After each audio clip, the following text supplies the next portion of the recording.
Have you ever started a meeting or presentation only to feel disconnected and like you didn't belong? I hear you. And that is why I've invited experts who have been in the same position as you or who've lived through the experience from others. And so they're here to share their strategies so that you can implement them today, so that you can be influent and affluent in your global working relationships. My name is Leonilda Renaldo, and I'm your host at the BE Fluent Show. I have the pleasure of holding the space for experts and you to be part of this conversation. Subscribe now. Don't miss it. You'll be sorry. And I want you to be fluent and want you to be successful. See you soon. A bientôt. Hello and welcome to this exciting conversation with Helen von Dadelszen, who is going to share a lot. So start listening to what she has to say on confidence in action. Helen, who are you? Thanks, Nilda. You said my name perfectly, even though it's not easy. Helen von Dadelszen. I am a voice and communication coach based in Suisse Romande in Switzerland. And I am now also the author of Courageous Action, which is my new book coming out in October 2023. Who? And what an accomplishment. And that is, writing a book seems daunting to me, but not if you are fully aligned and convinced of your message. And that's exactly what we're going to cover today. So many things what does it sound like to take courageous action? What does confidence look and sound like? So speaking of sounds, what is your take? What strategies help manage nerves? Nerves has got to be one of the first things that holds people back from participating in the global workplace, speaking up in the global workplace. What strategies help manage that? Okay, so the first thing that everyone needs to realize is that nerves are a normal human reaction. Most people have some sort of anxiety about speaking up, whether it's in their first language or second or third or fourth. I definitely have that when I have to present or even meet people in French, for which I'm reasonably fluent, but I still get more nervous doing that in French than I do in English. So that's the first thing. Recognize it's normal. I have people coming to me saying, no, I can't do that. I can't get on the stage because I feel too nervous or I am scared, but it is normal. So I think that's the first thing. Once you recognize that it's not something that you shouldn't have, it already alleviates a lot of the stress. The second thing that I think can help a lot is to know your own reactions to nerves. Everyone's a little bit different, but the typical things that we feel and think are, so we get sweaty hands or sweaty armpits, we can blush, our hands or legs can shake, we feel the butterflies in our stomach, we need to go to the bathroom more often. Sometimes our voice gets very strained as well. So these are some typical reactions. Now, once you know your own typical reaction, again, it's less scary if you're like, oh yeah, my hands are shaking again. That means the adrenaline is going.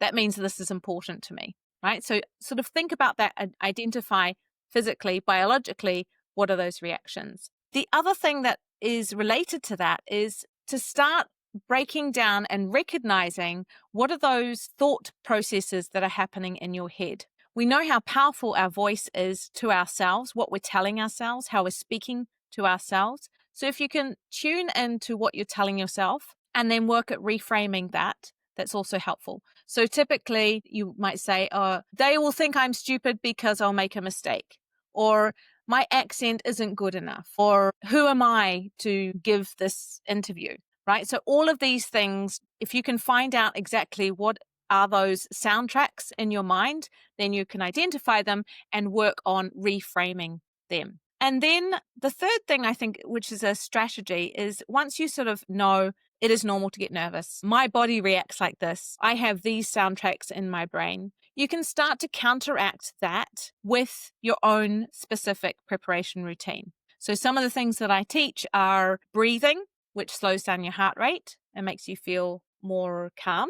Grounding exercises, so getting into your body. or into your senses, as well as practice techniques to effectively practice and prepare. There are things you can do, more you can do in advance, and a lot of people just think they should be incredible without any practice or preparation, and obviously you're going to feel more nervous if you're less prepared. So I also teach those strategies. I like how you say, let's make it normal, right? We all go through this. And when you say, I can't, I'm afraid, right? It's so easy to go to what we can't do. And you're helping reframe that, right? And the strategies are fantastic as well. Now, in terms of courageous actions, I'm thinking of non-native English speakers who taking a courageous action can look like asking a question in a meeting or picking up the phone, and instead of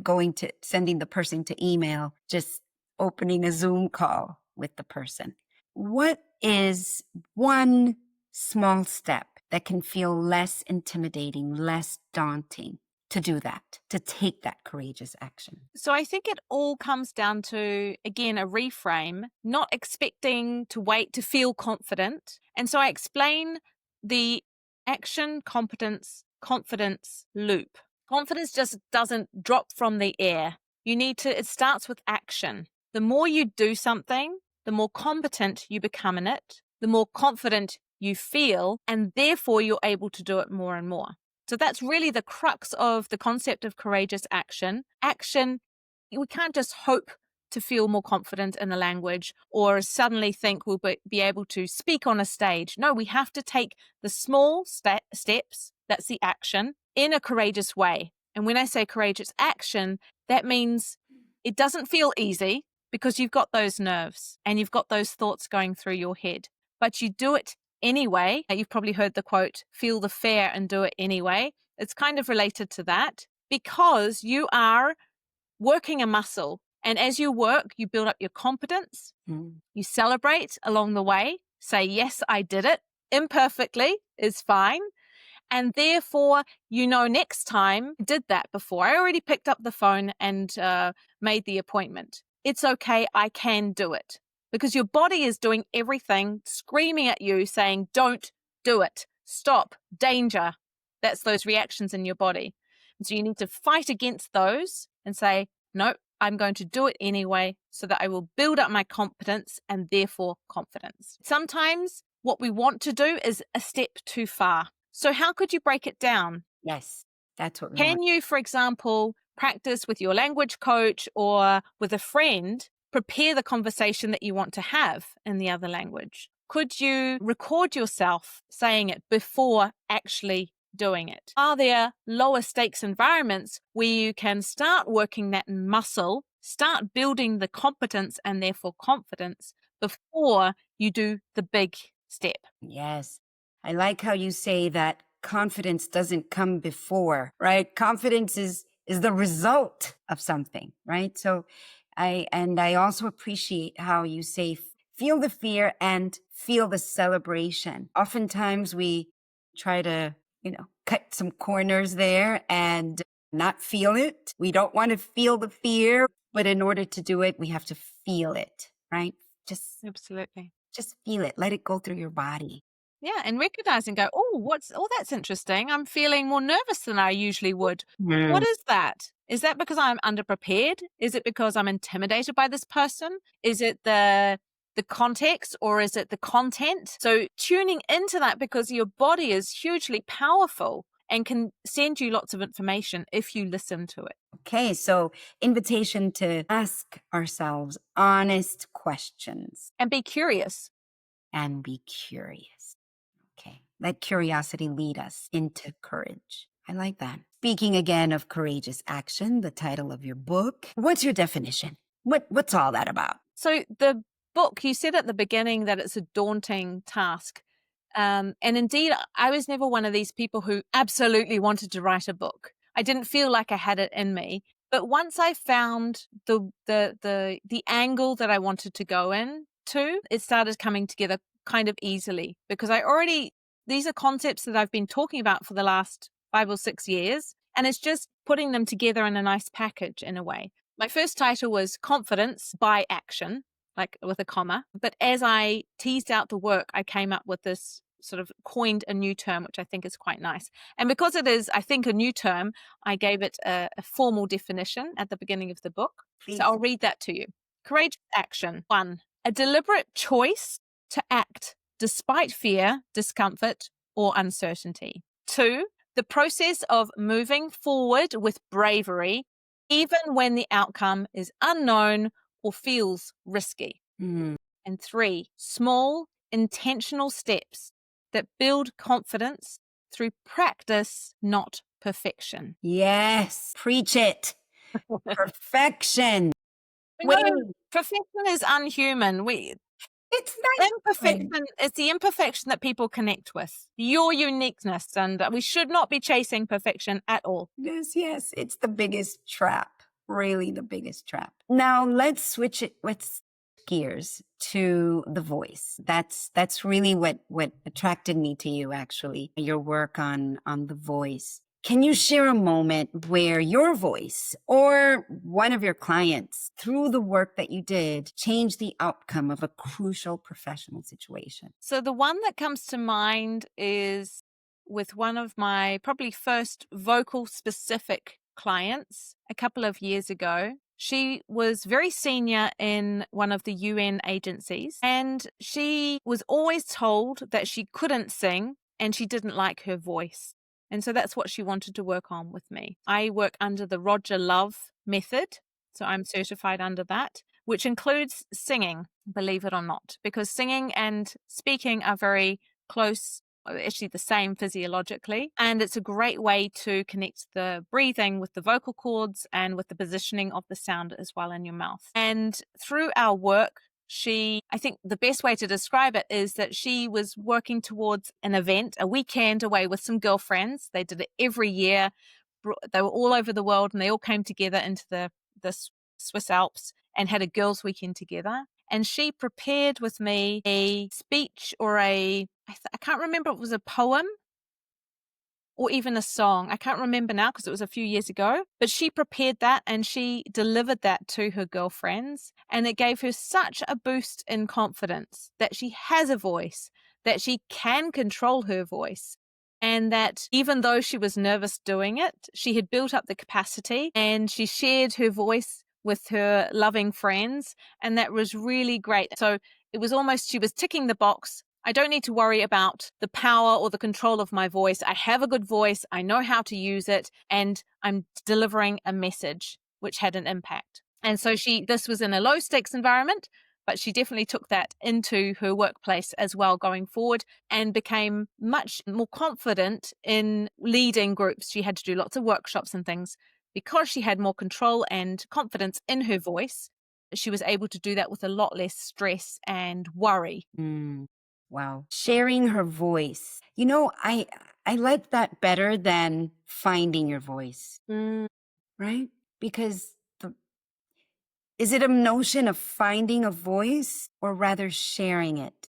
I like the fact that you say sharing because it doesn't become this thing that only belongs to me. We're focused on how it's going to land with other people. So it's other focus. Yeah, it's good. I think for some people, it's also finding their voice because many people that I come across are told from very young that they can't act, they can't speak, they can't sing, in choirs and things like that. They're really pushed down. Oh, no, you can't sing. And they take that as part of themselves. And so for some people, it is in a way finding their voice first, but ultimately it's sharing it. The voice is how we communicate, that's the channel of communication for most of us to connect with people. Sure, you have written word as well, but on a human interaction level, it's the voice that carries the message. And that's why that's so important to get the confidence within yourself that you know your voice, you know that you can use it more than you have been, and then able to share it with the world. Definitely. What does confidence sound like for you? So I think that in terms of what confidence sound like, it's quite personal and it's quite cultural specific.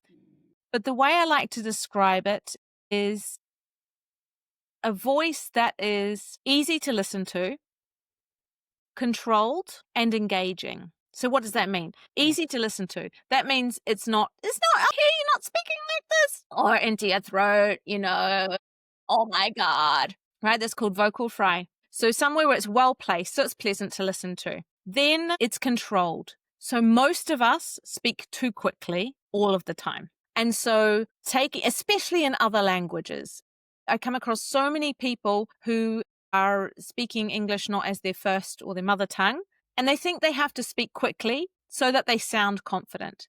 This is the opposite. If you watch all of the good speakers in any language, actually, it's not the speed. I always bring up Obama. Everyone's seen him speak. He's so controlled, the measured pace, and he can get excited. He can go at a quicker pace, but he's controlling it. It's not the words or the thoughts controlling him. And then the third thing, what did I say? I can't even remember. Engaging. So engaging relates to being congruent. So saying things like you mean them to say. So when you say, I'm so happy to be here, you want to sound happy, not I'm so happy to be here. That's incongruent. So that's the first thing. And the other thing is with engagement is being intentional. How do you want the other person to feel after the interaction? Do you want them to feel inspired? Do you want them to feel scared, potentially, in some roles? Do you want them to feel excited about what's coming?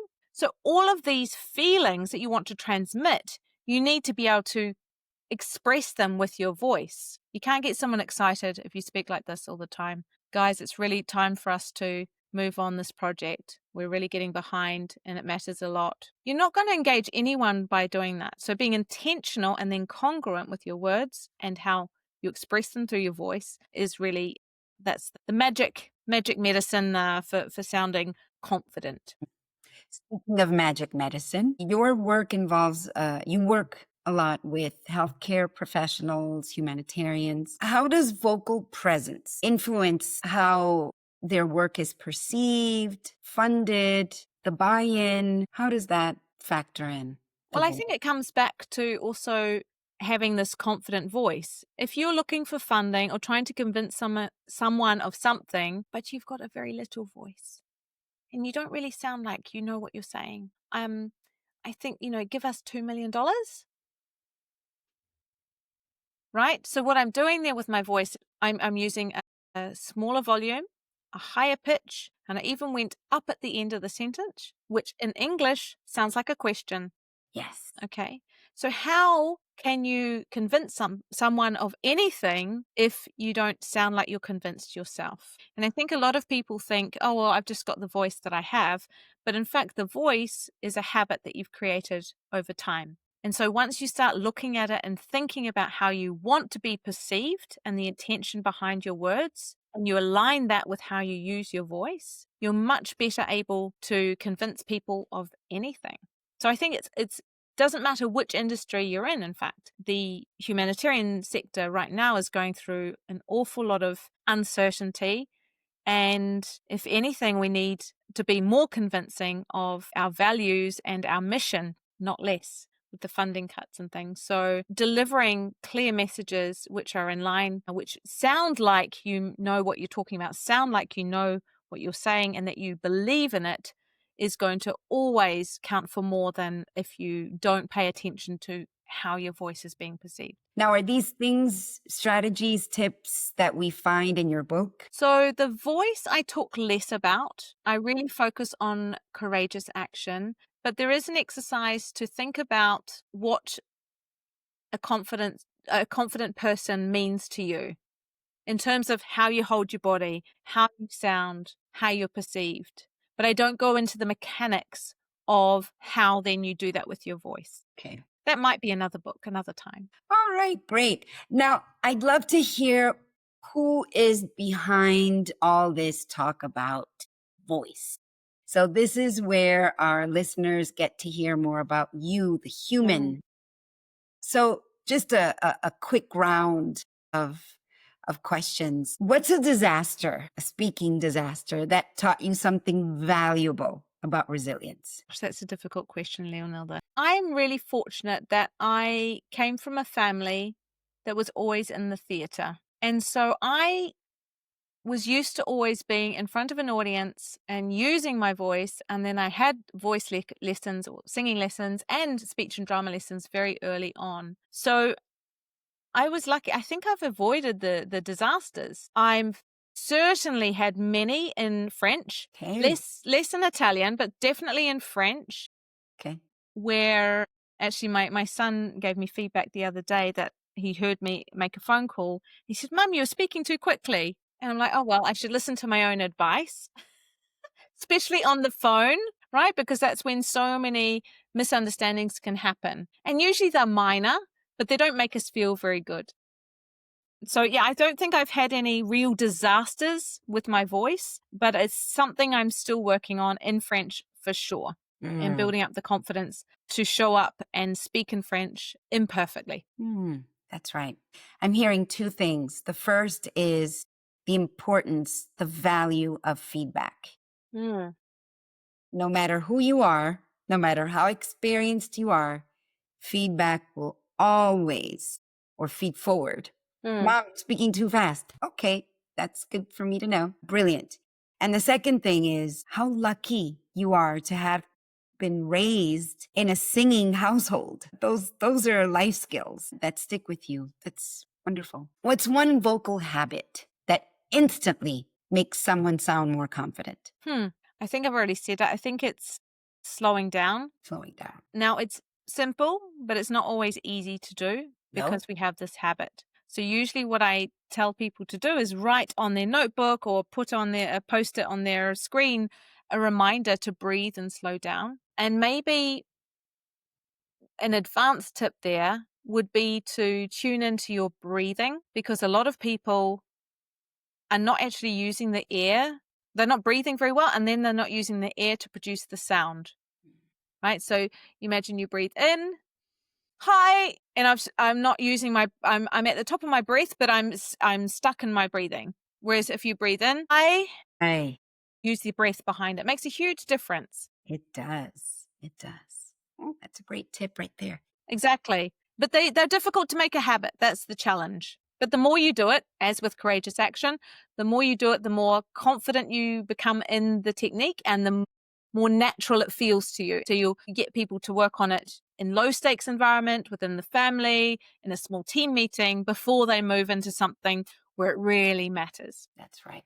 Excellent. Excellent. What is a myth about courageous action? This is similar to what you said before. You're determined to bust. Confidence doesn't come first. Action does. Thank you. What's your go-to confidence ritual before important conversations? Your very own. My very own is a breathing technique. And it's changed over the years. So right now is the physiological sigh. I really find that this helps me hugely to calm my nervous system. It's a bit of a reset and it tunes me into my body. Would you like a little demo? Please. Because we're on video. So I always put my hand on my chest and one on my stomach, so you can see that my chest doesn't move. This is not a very helpful, effective breath. It's in the stomach. And the physiological sigh is you breathe in normally, you sniff up, you hold for a second, and then you breathe out. And you can do that with a sigh. So it's difficult to do while I'm explaining it. So let me show you.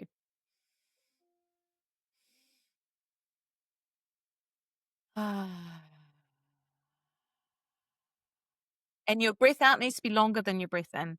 So you're breathing in normally, you're topping up, you're holding, and then you're sighing out for longer than you've breathed in. And that for me always makes me feel much more confident and ready for anything. Like this conversation, for example. Like this conversation. Helen, where can people connect with you? You can find me on LinkedIn, if you can spell my name. Otherwise, you can find me at presentpotential.ch or my new book, which is courageousaction.ch. And I hope that if you Google or find me on any other search engine, you should be able to find my work. Lovely. Lovely. And for those of you who are in the area in Swiss Romande, October 9th is also another date for Helen and all of us, which is, Helen? It is the second edition of Elevate Your Presence, Yes. where I invite people to get on a real theatre stage and to practice their courageous action. either with a prepared speech or a shorter interaction. And it'll be all things celebratory. It'll be my book launch. It'll be lots of fun, lots of sparkles, lots of inspiration for everyone who's there. Beautiful. Helen, I wish you a sparkly day, sparkly launch, a sparkly event. Thank you, everyone, for joining us. I hope you took notes because this is something that you can implement right away. Thank you. Have a great day. Bye-bye. Thank you, Leonilda. Oof, what a conversation that was. That's it for today. But if something sparked an idea, gave you clarity, or simply made you feel less alone in this global workplace jungle, remember, that's why you're here. That's why we are here connecting with you. Now, don't just sit there and let the insight just stagnate. Apply it. Teach it to someone. And if you're ready to go deeper, book your strategy call with me today. Together, we'll turn these big ideas, these big strategies into action. Stop waiting, start speaking. And let's be bold. Let's be fluent together. I'm Leonilda Renaldo. It's been a pleasure. See you soon.